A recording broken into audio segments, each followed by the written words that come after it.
Obviously, you've heard that my name's John. I'm John to family. I'm JJ to most of my mates and fellow colleagues. And I was diagnosed with prostate cancer on Tuesday, the 19th of April, 2016. And the guy I saw was looking after me was Mr. Mark Laniardo. And after, he always had my PSA results, which was quite high. And obviously there was a rectal examination, because in those days that was the favoured method. And he told me that I had a problem and we had to get on top of this ASAP. So after a little chat with him, he asked me if I was prepared to travel for treatment, which I said, yes, you just tell me where and when you want me, and I'll be there. And asked me to sign a couple of forms. One was for a bone scan. The other one was for an MRI. And after a short meeting after that, he said, his exact words after I was leaving was, I'll do my bit. The rest is up to you. And that was the end of the consultation. He was a nice chap. He's really good. And after you do bits and pieces like you do, you sort of Google Mr. Mark Laniardo, and he turns out to be one of the top men in his field. So I knew I was in safe hands. Sharon was with me. She's sitting behind me, listening to me, probably laughing at me, trying to relate what I'm talking about. I signed the forms, went home, thought, where do we go from here? And the next day, I got a phone call from Harefield Nuclear Medicines Unit. And they said, can you be here tomorrow for a bone scan? Be prepared to be here all day. Don't worry about the paperwork. You'll not get that till we finished. I said, yes, that's fine. That's fine. So I knew then it was sort of moving pretty quick. It was a roller coaster ride. I was put the phone down. I was just about to leave to tell Sharon, because Sharon was working then, that I had a bone scan the next day. Phone went again. That turned out to be Wexham Park. So can you be here Friday for an MRI? 5 o'clock. I said, yep, no problems, no problem. So that's when I knew it was going to be, this was quite serious. The one thing I ought to say, of course, I said it's quite serious. I'm not one of life's warriors. I've never have been, never will be. What comes my way comes my way. You either deal with it or you let it steamroll over you. That's not my way. So I was quite fine with the speed of everything. So Thursday, I was at Harefield Nuclear Medicines Unit for a bone scan. I'll say, be prepared to be there all day. Had all that done. Next day, I was at Heatherwood for an MRI. Had all that done. The next week, I got another appointment, which was for a biopsy. I'm not sure if they still do these days, but it was the old biopsy with the needle. That was under general anaesthetic. So they actually probed the prostate to see if to confirm their diagnosis, which they did do. That turned out to be positive, and it was quite late stage. I was T3A, which is quite late in prostate cancer. It goes up, scale goes up to 4, basically. As you may have heard of Chris Hoy on his news, and he's stage 4, but he's broken out. It's got into his bones basically, and he's going to have a rough time with that. My bone scan was clear, so that meant my treatment was going to be what I elected to have. I just wanted the prostate removed because I didn't fancy the idea of having a cancerous growth inside my body. That's the way I think. If you can fix it, fix it. If you can't, deal with it. So I was scheduled for a robot-assisted radical prostatectomy. I was going to have that done, but I didn't actually know until I went to prostate school, which was quite interesting. Prostate school was quite funny. I found it funny anyway, because there was 3 other guys there. And Sharon was with me.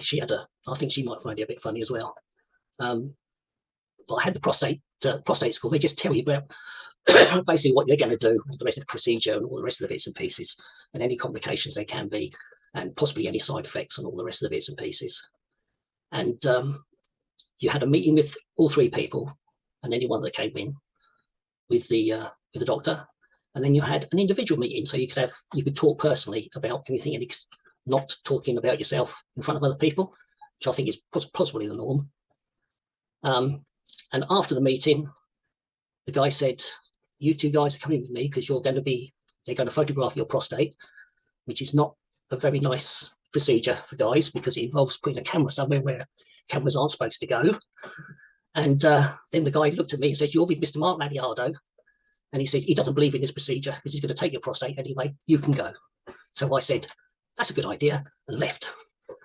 And that was that's when I got my date for my procedure, which was going to be on Friday, the 3rd of June.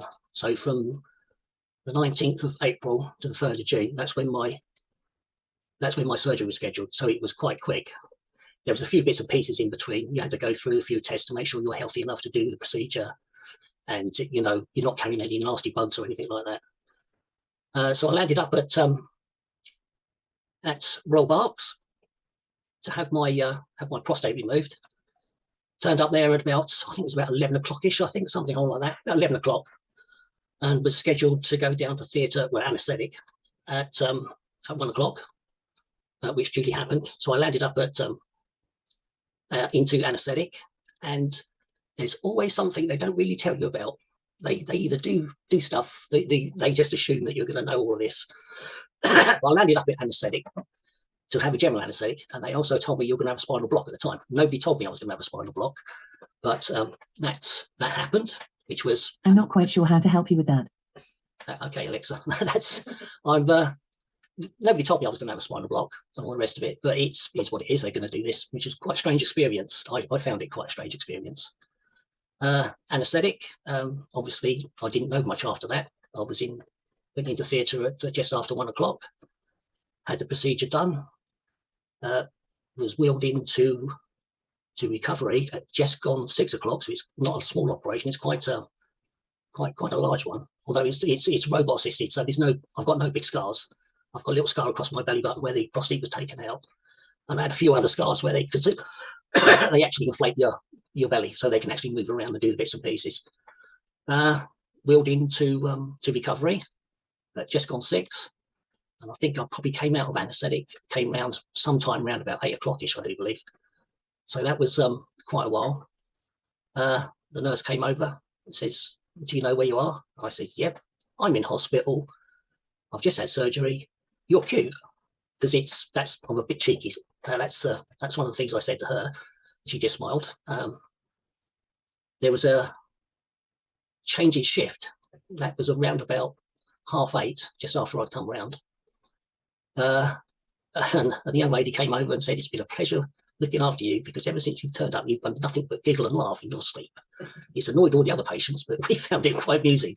Good luck with the rest of it." Although you're not supposed to, or they aren't actually allowed to have people into recovery, Sharon and Rachel were allowed in just to see if I'd come through all right. And yeah, come through all right.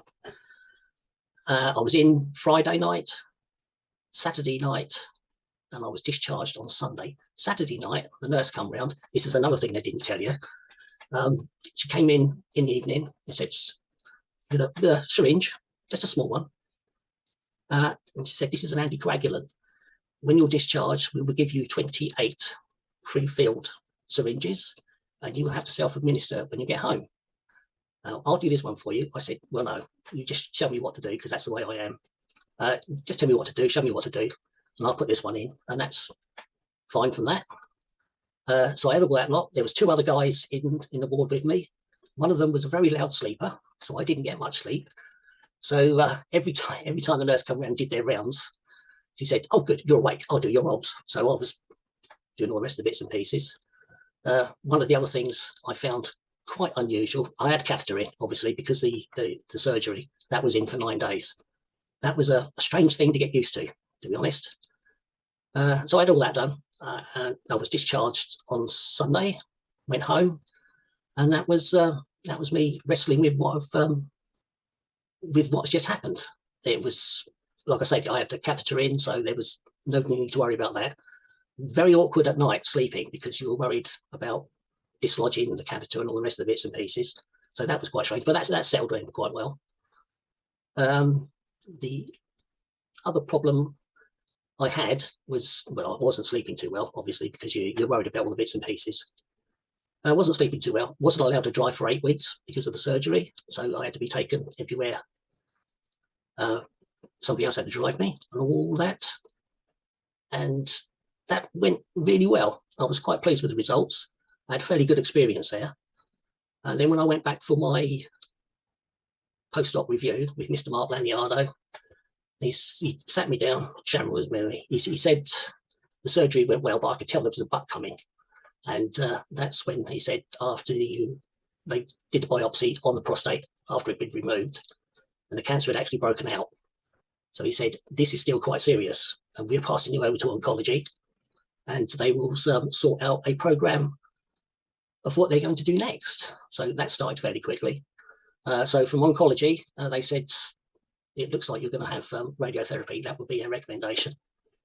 So I started on that. That was 32 sessions. So that was every day, Monday to Friday,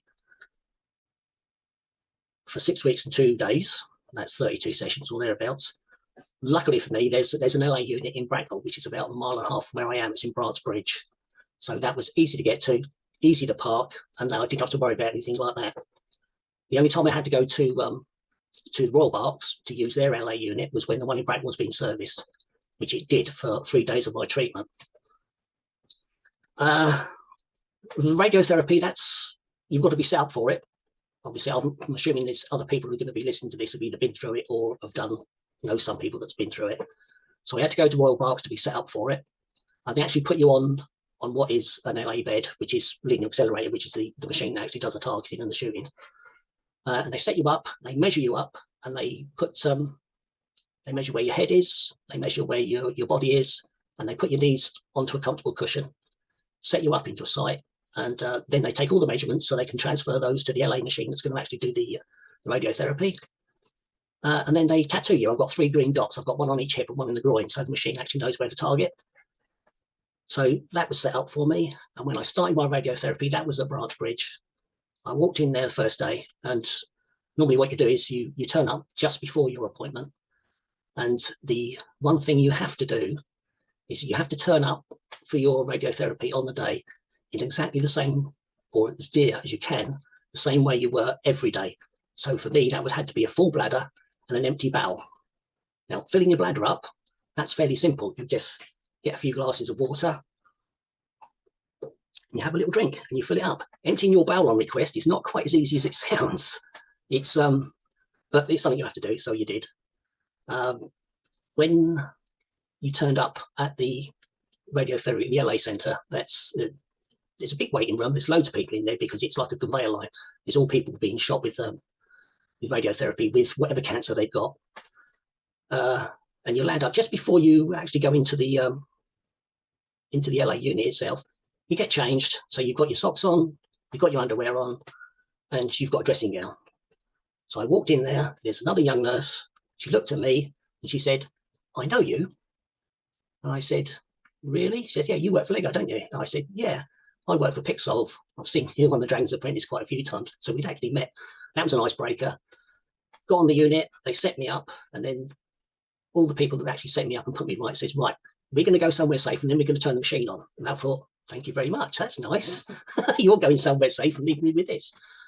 It's quite simple. It just you get zapped. It's five doses I had. Started on one hip, moved over, another one, through the middle, another one, to the right, another one, right round to the last one there, zap. And then that was it. You're literally in there for maximum 10 minutes. It just set you up, get you going, bish, bash, bosh, and off you go.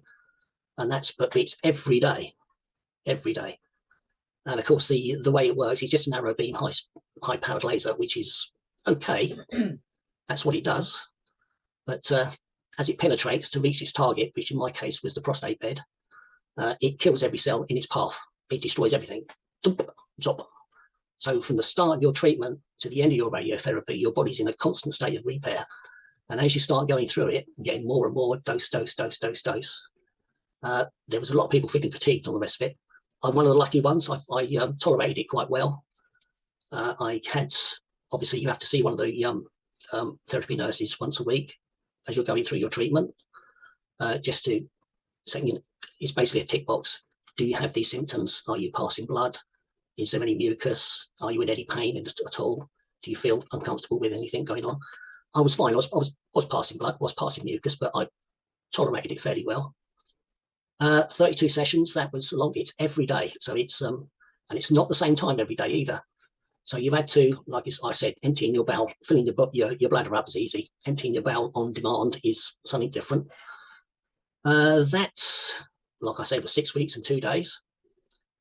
And on the last of that, I came through, finished all that lot. That's when I started to have a few side effects on the radiotherapy. oh, excuse me, side effects from the surgery. The main one was you get a bit leaky, so you can be sort of have a few drips here and there.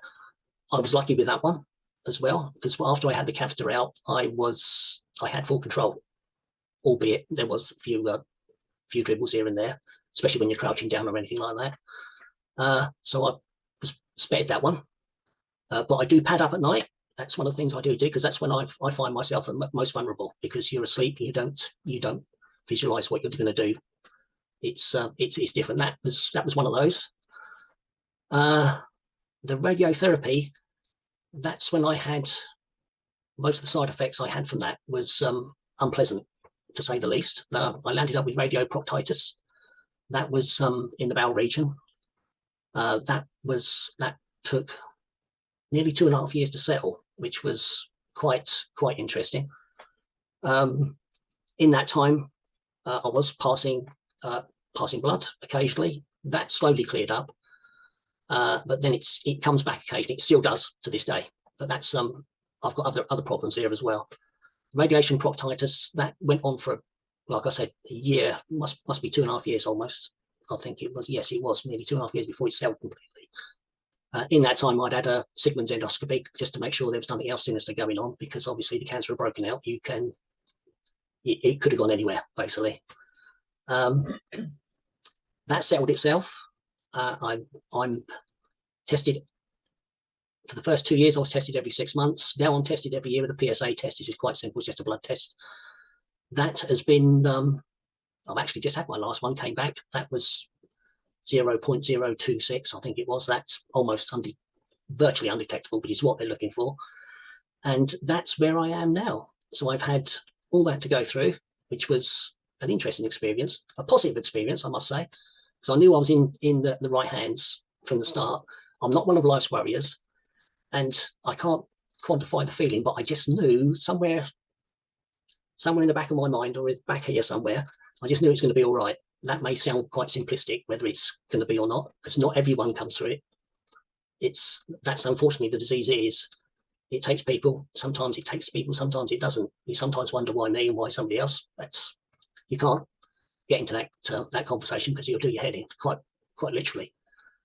I talk about it to anyone that wants to listen, because it's something you need to. Especially the guys, they need to know that there's quite a few people who actually have prostate cancer. Some people live with it for ages and ages and ages, and it's quite a slow grower, and it doesn't affect their life at all. Other people, like Chris Hoy, for instance, he's got an aggressive one that's gone somewhere else, and he's got a fight on his hands.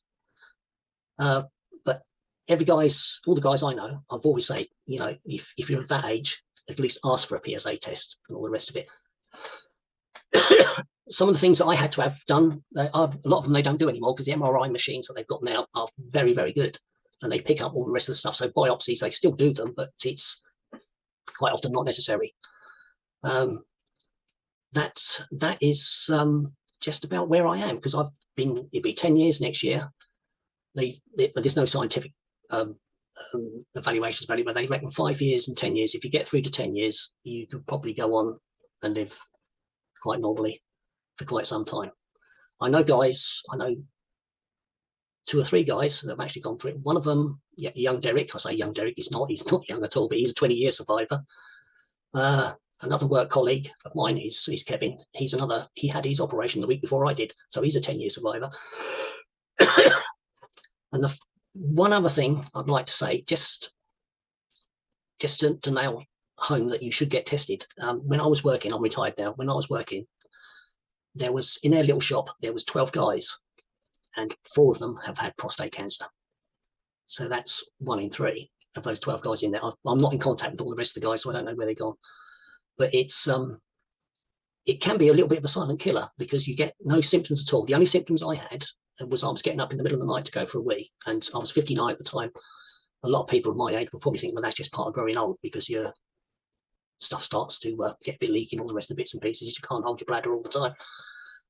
That was the only symptoms I had. If I hadn't gone when I did to be tested, like I say, the cancer had broken out. It could have gone anywhere. We might not be having this conversation right now. I'm always going to be grateful to the people who looked after me.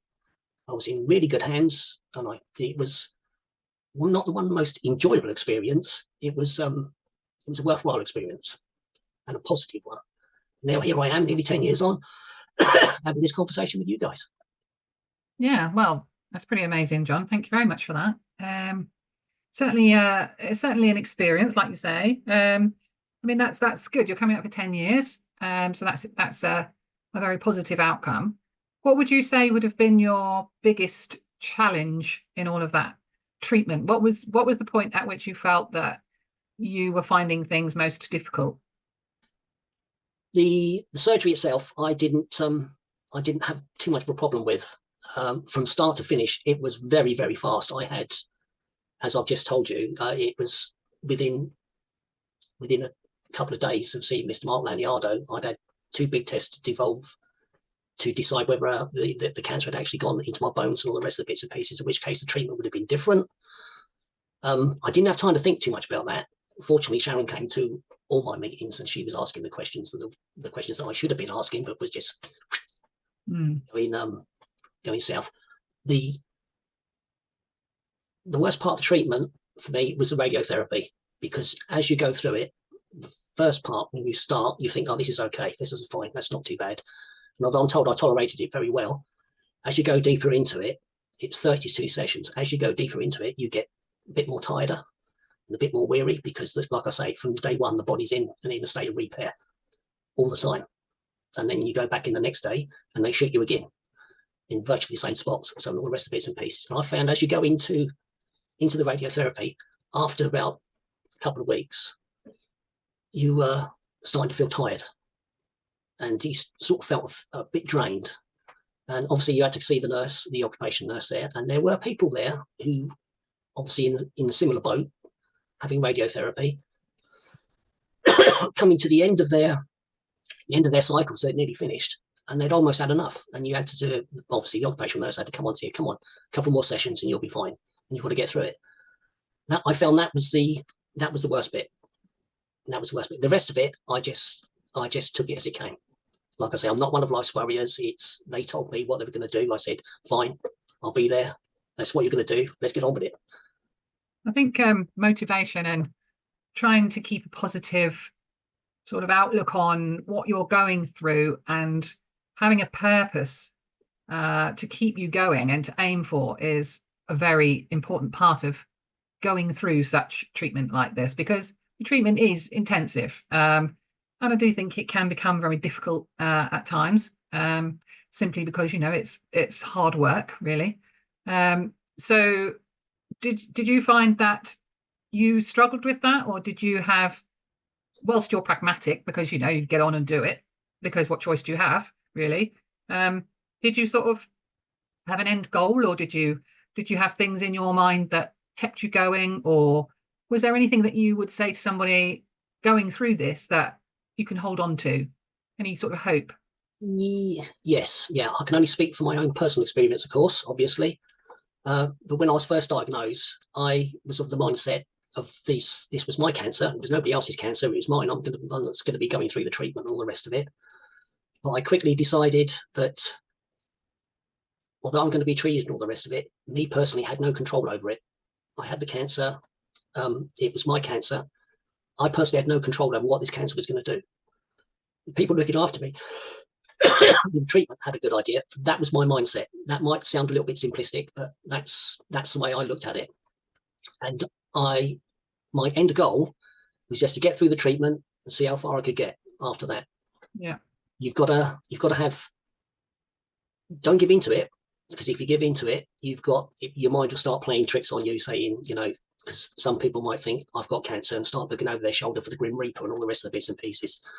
Like I said, I'm not one of life's warriors. What's coming my way is coming my way, but I was determined not to worry about it because I had no control over it. Yeah. I think that, anyone that goes through cancer treatment, I think it's very much a roller coaster. So you get your ups and you get your downs, and I think partly the downs are something that you need to persevere through, which is quite hard sometimes. I think that having people around you that you can talk to, and family and friends, can make a big difference. And I'm sure that your wife would have been very supportive and been there for you. Do you think that she struggled at any point with her own sort of thoughts around it? I don't really know. Actually, she's over there. I could actually just ask her, of course, but dearest. Of course I struggled. I didn't know what was happening. Yes, she did. She did. I think it's And that's sometimes forgotten, isn't it? I can only assume that because I was the one going through the treatment, there were other people like the wife and my daughter. She was actually in Leicester when I was going through my treatment at Montfort University doing her degrees. I think it's more difficult for people outside looking in than it is for the person inside looking out. Yeah, is that because they are? Yeah, all I knew was involved then, whereas you're kind of in a position where you're physically doing something. Yes. So you've got that activity almost. Yes. I had my schedule and I knew exactly what was going on. And it was sort of, I was going to be here, they're going to do this, then I'm going to go there, and they're going to do that. And that to me was quite a logical progression. Dum, dum, dum. This is what they're going to do. And this is what they're going to do to basically try and get me through the other side. Yeah. Whereas other people looking in might not see it, will probably see it differently. Yeah, it's the fear of the unknown as well, isn't it? That's the other thing. Whereas I suppose because you were having the treatment yourself, you had some control over what was happening. Yes. So I do think it's quite hard for everyone. It's not just the person with the diagnosis, it's all the people around them as well. I think that can be quite hard. Yeah. So I mean, obviously where you are now, you're coming up your 10 years, which is brilliant. And I guess you are regularly monitored. And I mean, the latest PSA was pretty good, really. Yes, yeah. I'm tested every year, and it's all the rest of the bits and pieces that come with it. That's now. I still talk about it because other people need to know, and all the rest, especially guys, because this is a gender-specific cancer, all the rest of it. But anyone else that's going through it, any form of cancer, you've got to. My only advice would be stay positive and just keep going. I mean, I think there's evidence to show that the more positive mindset that you can possibly have, which is it's easier for some people than others, depends on how you're made, can actually have a really good effect on the treatment that you're having and your own mental health. But sometimes that can be really hard, and sometimes you do need to talk to people and connect. And I think men in particular find that quite difficult. I think that things that men can do sometimes help. So if they go to I don't know, repair cafes, or if they're active, sometimes they can just chat at something like that. So again, I think that we try and I suppose at the network, we try and offer a range of different activities and ways in which we can keep people healthy, really, and connected. And I think that in itself makes all the difference. Sometimes I do think the emotional impact can also be subliminal. You can benefit from just having a coffee with someone. And having a chat with people that are in a sort of a safe space, and I'm guessing you would sort of agree with that, really. Yeah, I would. I must admit, because when I was going through my radiotherapy, I was also back at work as well. Yeah, and it was it's some of the things. Some of the guys obviously weren't clued up on what was going on, because some of them would just come up to me, especially when I was diagnosed. They would say, "Are you all right?" And I have to bite my tongue a little bit. I'll say, apart from having a life-limiting, life-threatening disease, I'm fine. The guys that knew me really well, they would just come up and say, "Where are you with it?" And then you'd say, "Yeah, this is where I'm at. Dom, dom, dom. This is what they're going to do." And they say, "Fine, okay, talk to you later." Yeah. I mean, did it come out of the blue for you, or is it something that maybe your brother or your dad or? No. I had, like I say, this one guy, Kevin, at work. He was diagnosed, and he said, "You ought to be tested. You ought to be tested. You ought to be tested." And he kept going on and on and on. And I thought, perhaps you're right. It doesn't hurt, does it? No. So I requested a PSA test. Fortunately, my GP was Dr. Ball. She's retired now. She was absolutely excellent, and she said, "Yeah, your test has come back quite high. You need to have it's okay if I do a rectal examination." She said, "Yeah, fine. Yeah, that's okay." So she did that, and she said, "I'm going to refer you straight away." 9 days later, I was with Dr. Laniardo, or Mr. Laniardo as he is, and the rest of the whole story started where I just did. The rest is all history, as they say. That's right.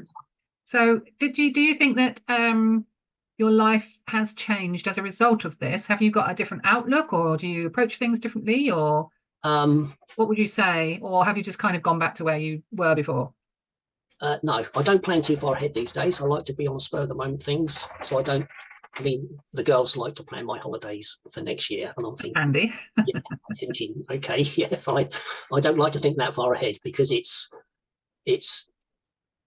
something this has taught me is you never know exactly what's around the corner. No, that's true. All of us, I mean, nearly everybody here, we expect to have a tomorrow and next week and next month and next year and all that.